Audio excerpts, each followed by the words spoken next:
नमस्कार दोस्तों, मैं सुनील कुमार आरपी कोचिंग में आपका स्वागत करता हूं। इस दैनिक करंट अफेयर क्लास में हम द हिंदू और पीआईबी के महत्वपूर्ण समाचारों का परीक्षा उपयोगी विश्लेषण करेंगे। यदि आप किसी भी प्रतियोगी परीक्षा की तैयारी कर रहे हैं तो यह क्लास आपके लिए बेहद महत्वपूर्ण है। तो आइए शुरू करते हैं आज के करंट अफेयर। आज की पहली खबर है एयर सुविधा 2.0। एयर सुविधा 2.0। नगर विमानन मंत्रालय ने फर्जी एयर सुविधा 2.0 वेबसाइटों से सावधान रहने की सार्वजनिक सलाह दी है। क्या बताया है? ऐसी फर्जी वेबसाइट बनाई गई है। एयर सुविधा 2.0 की सभी सेवाएं पूरी तरह निःशुल्क हैं। स्व घोषणा सेल्फ डिक्लेरेशन पत्र जमा करने के लिए कोई शुल्क नहीं लिया जाता।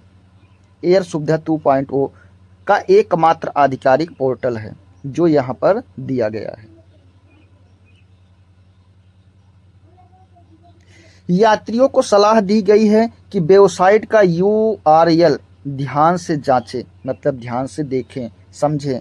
किसी भी अनधिकृत वेबसाइट पर अपनी व्यक्तिगत यात्रा संबंधी जानकारी साझा न करें और कोई भी भुगतान न करें।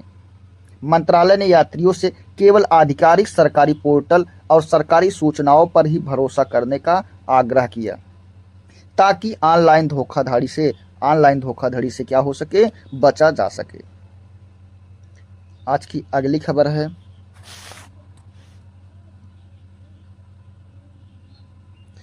अमेरिका की धारा 301 सेक्शन 301 कार्रवाई। अमेरिकी व्यापारिक प्रतिनिधि USTR United state trade representative यानी संयुक्त राज्य अमेरिका का व्यापार प्रतिनिधि ने 23 जुलाई 2026 को ट्रेड एक्ट 1947 की सेक्शन 301 के तहत 60 अर्थव्यवस्थाओं पर अंतिम उपाय यानी फाइनल, यहाँ पर क्या किया है, फाइनल मेजर्स घोषित किया है। किसने घोषित किया है? अमेरिका ने। 301 क्या है? इस सेक्शन 301 क्या है? इसके तहत यूएस से किसी भी देश की अनुचित या भेदभावपूर्ण व्यापारिक नीतियों के विरुद्ध जांच कर शुल्क यानी टैरिफ या अन्य व्यापारिक प्रतिबंध लगा सकता है। कौन? यूएसए। भारत पर 10% अतिरिक्त यथामूल्य एड क्या लगाया है? यहाँ पर एड वैलोरम। ये क्या है? एड वैलोरम क्या है? वह कर है जो किसी वस्तु के मूल्य के प्रतिशत के रूप में लगाया जाता है।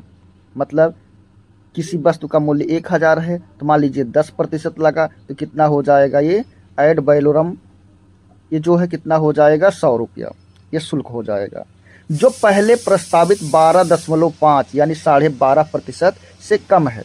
भारत को निम्न टैरिफ श्रेणी यानी लोअर टैरिफ टियर में रखा गया है। जेनेरिक दवाइयाँ, इसमें क्या है? जेनेरिक दवाइयाँ, स्मार्टफोन और कुछ अन्य विशेष उत्पाद इस 10% अतिरिक्त शुल्क से क्या हैं? मुक्त हैं। साथ ही सेक्शन 232 ये क्या है? इसके अंतर्गत आने वाले स्टील, एल्युमिनियम और ऑटो पार्ट को भी यह अतिरिक्त 10% शुल्क लागू नहीं होगा। यह सेक्शन 232 क्या है? इसमें अमेरिका के ट्रेड एक्सपेंसिव एक्ट यानी कि यह 1900 कब बना था? 62 में। कब? 1962। इसका वह प्रावधान जिसके तहत राष्ट्रीय सुरक्षा के आधार पर आयात पर शुल्क या प्रतिबंध लगाए जा सकते हैं। इन छूटों के कारण अमेरिका को भारत के लगभग 45% निर्यात पर 10% अतिरिक्त शुल्क लागू नहीं होगा, जबकि शेष 55% पर निर्यात शुल्क यह लगेगा।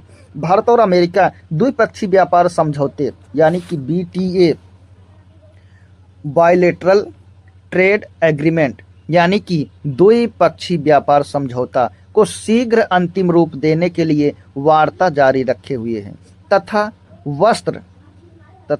वस्त्र से जुड़े मुद्दों पर भी बातचीत चल रही है।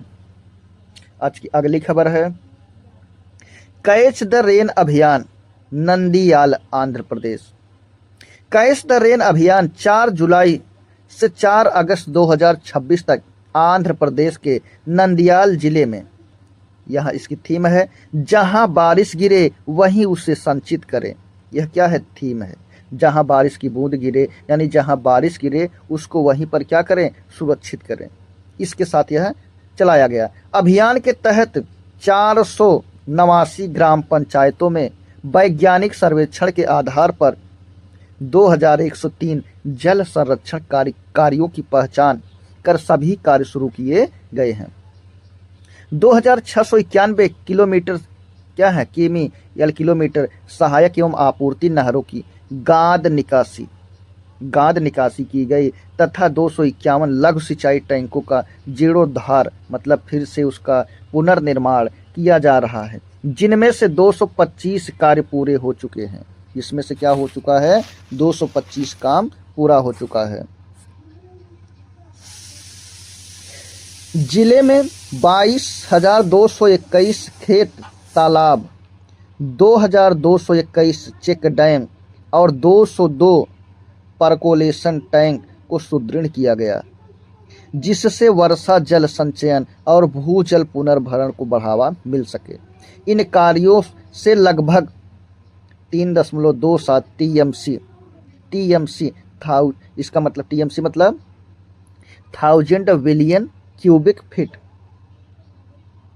टैंक भंडारण क्षमता पुनर्स्थापित होगी तथा 0.03 टीएमसी यानी कि टीएमसी मतलब 1000 बिलियन क्यूबिक फीट अतिरिक्त जल भंडारण क्षमता का सृजन होगा, जिससे दीर्घकालीन जल सुरक्षा और जलवायु परिवर्तन के प्रति लचीलापन बढ़े। आज की अगली खबर है, भारत की पहली हाइड्रोजन फ्यूल सेल ट्रेन 17 जुलाई 2026 को जिंद से कहां तक, सोनीपत रेलखंड दिल्ली क्षेत्र है ना, दिल्ली क्षेत्र में हरी झंडी दिखाई गई। यानी यह सोनीपत जिंद कहाँ है, यह है सोनीपत कहाँ है, हरियाणा में।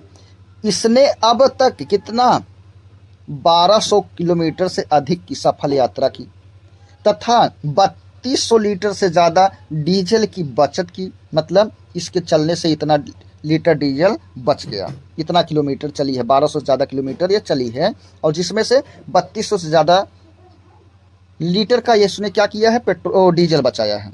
यह ट्रेन हाइड्रोजन और ऑक्सीजन की रासायनिक अभिक्रिया से बिजली बनाती है। किससे, हाइड्रोजन और ऑक्सीजन। पानी का वैसे सूत्र क्या है, H2O यानी कि हाइड्रोजन और ऑक्सीजन, हाइड्रोजन के 2 अणु और ऑक्सीजन के 1 अणु मिलकर क्या बना है, अगर मिलाया जाए तो पानी बनते हैं। तो वैसे ही यहाँ पर हाइड्रोजन है ईंधन और इसको जलाने के लिए ऑक्सीजन चाहिए और जब दोनों मिलते हैं तो यहाँ से क्या निकलेगा, जलवाष्प यानी वाटर पेपर। इससे कार्बन डाइऑक्साइड का उत्सर्जन नहीं होगा, यानी कि कोई धुआं नहीं, कोई अतिरिक्त प्रदूषण इससे नहीं। तो भारतीय यहाँ पर क्या है, यह भारतीय रेल को पूर्णतः स्वदेशी परियोजना है। इसमें 10 कोच वाली इस ट्रेन में 2 हाइड्रोजन ड्राइविंग पावर कार है जो मिलकर 2400 किलोमीटर शक्ति प्रदान करती है। 2400 किलोवाट क्या है, किलोवाट है, इतना क्या करती है, शक्ति प्रदान करती है। जिंद में भारतीय रेल की पहली हाइड्रोजन भंडारण एवं ईंधन भरने की सुविधा स्थापित की गई है। यानी कि कहाँ पर हाइड्रोजन फ्यूल कहाँ पर भरा जाएगा, जिंद में, ये बातें याद रखना है। जिसमें 500 बार तक भंडारण, 350 बार पर रिफ्यूलिंग तथा लगभग 3000 किलोमीटर हाइड्रोजन भंडारण क्षमता है। ट्रेन में हाइड्रोजन रिसाव, आग, धुआं और अधिक तापमान का स्वतः पता लगने वाली सुरक्षा प्रणाली है। यानी कैसे सेंसर लगे हैं, अगर आग लगेगी, धुआं निकलेगा, अधिक तापमान होगा, इसका स्वयं पता लग जाएगा। स्वचालित शट ऑफ और अंतर्राष्ट्रीय सुरक्षा मानकों का यह पालन किया गया। क्या किया गया, पालन किया गया। यह परियोजना शून्य उत्सर्जन यानी कि 0 एमिशन रेल परिवहन की दिशा में भारत का यह महत्वपूर्ण कदम है।